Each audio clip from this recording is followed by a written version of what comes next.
Hi, this is Richard Peterson from MarketPsych. In today's short video, we'll look at how large language models are changing the face of quant investing. Now, the early attempts to use large language models, generative AI like ChatGPT, ended in failure, as you can see one example here. Essentially, when ChatGPT 3 came out, there were a number of people who thought, oh, this large language model seems to know what it's talking about. It could be quite useful for predicting stock prices. But in fact, it's not great at stock selection. That said, some of the new academic research that we'll go into today does show where some value is, and time series LLMs could be quite exciting. So our agenda today is to cover LLMs past and present, quantitative investing, and some of the features from natural language processing that are having quite a bit of impact. And for full disclosure, my company, MarketPsych, we've been market leaders in natural language processing for finance for the last 15 years. So we're quite attuned to quantitative investing world. And then in the academic research side, we'll look at, again, some of the interesting positives and negatives or contradictions of what seems to be working there.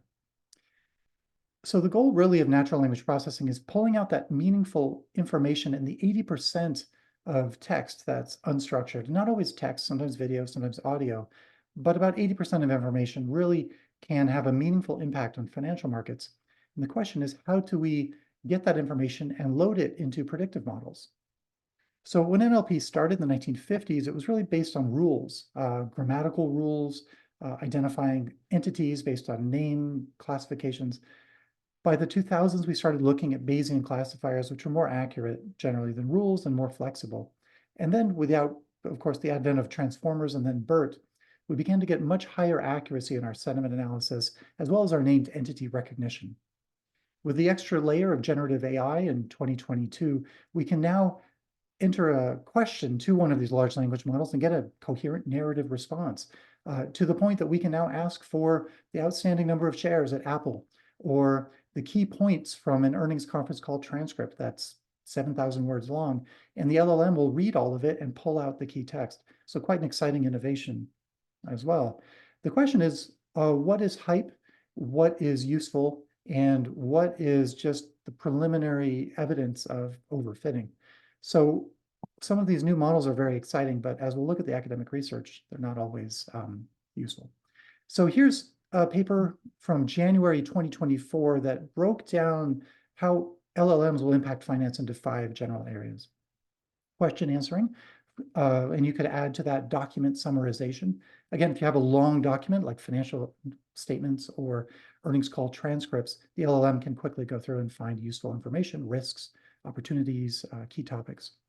Sentiment analysis, and then the second one, named entity recognition there, are more relevant to the quantitative space, and they are what we generally use at our company to create useful features for the statistical models that quants use to predict the future. Now, time series forecasting, of course, is directly relevant to that. LLMs, as we'll see in some academic research and later, are widely discounted as not being tuned for time series forecasting, and thus maybe one reason why they don't really work. That said, there are new time series LLMs that are coming out, and we'll look at those in one of the future slides. Mathematical reasoning is still a sore point for LLMs. There's a lot of work going into this, and there are a lot of steps that have been taken. Now, elementary math can be performed by LLMs, but the type of time series forecasting that we need can't be done by a traditional large language model trained on language, not yet anyway.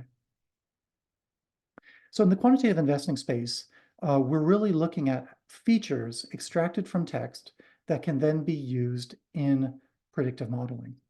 So here's an example where we pull in text, whether it's news, media, transcripts, run it through layered large language models, and then output a JSON file that includes the source text as well as key factors like entities such as Apple, along with IDs that can be tied to other documents.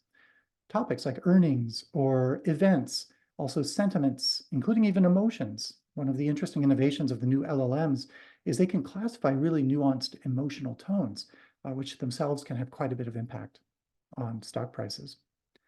So this is the general idea. This is, in fact, from our own marketing literature, but it gives you a sense of what's happening with conversion from text into natural language processing features. Now, once we have those features, for example, sentiments and named entities, we can pull those together and use them in predictive models. So here's a traditional look at that, where we have sentiment classified by a large language model, entities also identified by a large language model, tying them together, and then using them in a monthly rotation model to see if companies ranked by their sentiment tend to outperform if they're positive or underperform if they're negative over time. So in this monthly rotation model, we averaged the sentiment for the last 30 days. We binned companies into decile portfolios based on their sentiment average. So the top 10% are in the lightest green line. The bottom 10% with the most negative sentiment are in the darker red line.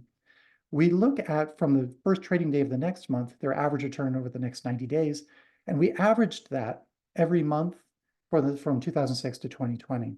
This has continued through 2024, so we didn't update it here, but it's a consistent finding. And you can also see it's true around the world, in Europe and Asia, in most countries that we've looked at.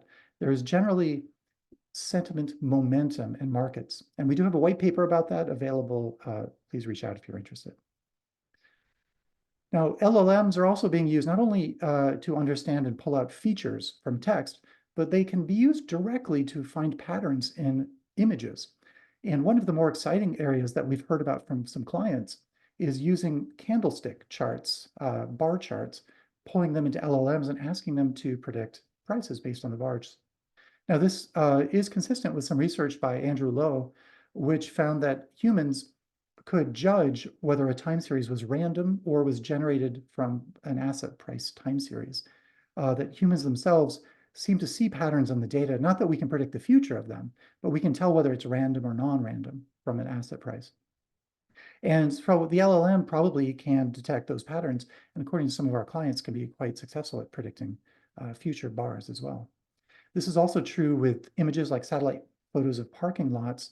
So if an LLM can identify that one is more populated with vehicles, it could maybe tell you that that retailer is likely to have higher revenue during their next earnings conference call.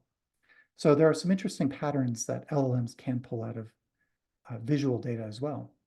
Now, on the academic research side, this, in April 2023, was the first paper by Alejandro Lopez Lira that looked at GPT-3 for forecasting.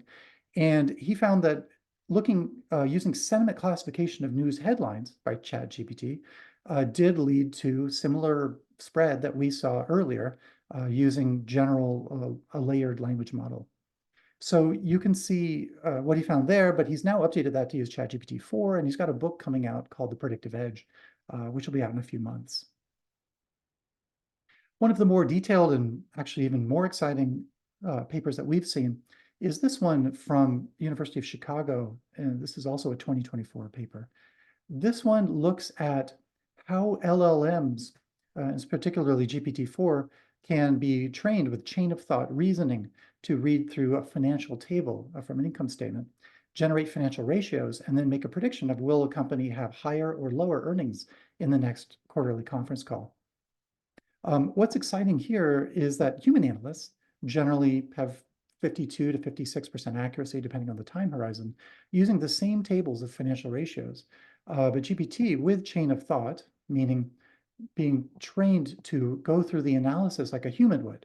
For example, first analyzing the current trend, performing a ratio analysis of the various financial ratios in the income statement, and then printing out its own rationale for its decision. Then it gets a 60% accuracy on historical data.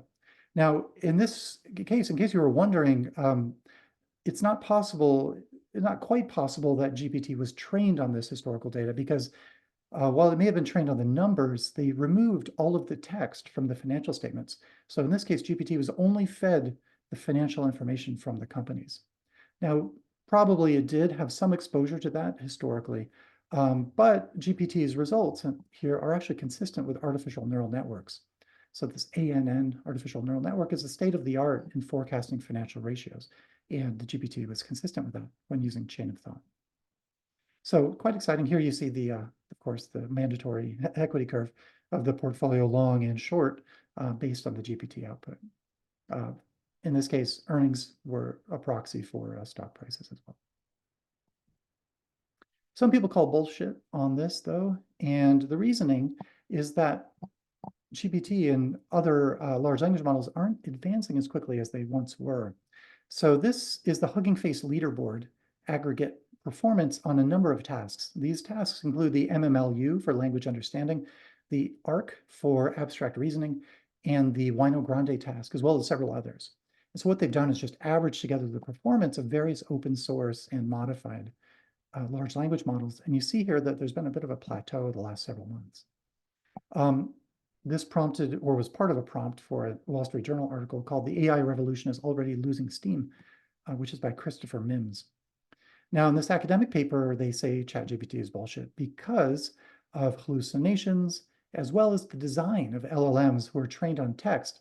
They're not actually designed to predict arithmetic or temporal reasoning. Their only training is to predict words.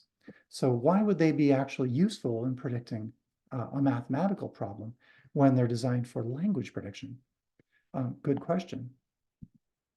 So large language models are now being trained on time series. So in this case, there's several examples. There's the Alibaba one up here on the upper left. Lower left is Nixtla, which is a commercial startup that does this on Snowflake. And then over here on the right are both from Google, the Times FM large language model from Google, trained on a number of time series. But speaking to a Google researcher last week, he indicated that probably this won't be ready for stock price forecasting experiments until the end of the year. He's still using Gemini in his own research. Just one person, but that was an interesting input. And then lastly, because we still don't have any really good time series forecasting LLMs, AlphaGPT is a bit of a solution to this. It's using human-in-the-loop AI, essentially using large language models for many of the more mundane or redundant tasks of quants and letting the large language models simplify the quant's job. So here we have the alpha analysis layer where we can ask the GPT or the LLM to go through the different alphas and pick out the one that's most appropriate to the current market regime. Also to explain which alphas are likely to work, provide a risk analysis. You can see over here on the right some of their prompts for the different layers of the GPT collection here, or the ensemble. So I would be remiss, being from MarketPsych, if I didn't talk about some of our products. So we do, and actually after this slide, we are having a webinar in 60-minute webinar on July 25th, and I'll give you that link on the next slide. So here's some of our products that convert language text into features to be used in natural language processing, in quant forecasting. So our first product here is our natural language processing engine, which we give to clients via API or installations on site, where they put in financial text, news, transcripts, filings, and they get out sentiments, named entities, many other features, as I showed in an earlier slide. We also aggregate these together to make the quant job easier. We have sentiment and thematic indexes for cryptocurrencies, commodities, currencies, global macro, of course, companies, all available through our partner, London Stock Exchange Group. Also an ESG package there and a transcript analytics package for earnings call transcripts. And we do have some proof that this works. Our StarMine MarketPsych media sentiment model gives predictive signals on US stocks and has been quite successful since it launched in January of 2020.